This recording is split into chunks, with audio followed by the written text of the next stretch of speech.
Hey everyone, welcome back to my channel. Today I'm going to show you how to lock your Facebook profile using a PC. Locking your profile adds an extra layer of privacy, ensuring that only your friends can see your full profile. Let's get started. First, open your web browser and go to facebook.com. Log into your account if you haven't already. Once you are logged in, go to your profile by clicking on your name or profile picture at the top right corner of the page.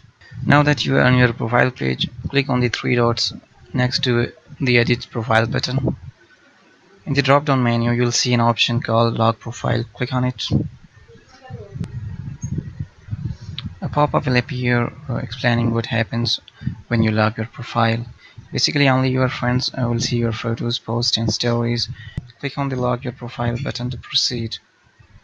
Once you have clicked the button, you'll see a confirmation message saying that your profile is now locked. And that's it. Your Facebook profile is now locked and more secure. And there you have it. Logging your Facebook profile is a simple yet effective way to enhance your privacy. If you found this video helpful, don't forget to give it a thumbs up and subscribe to my channel for more tech tips and tutorials. Thanks for watching, and I'll see you in the next video.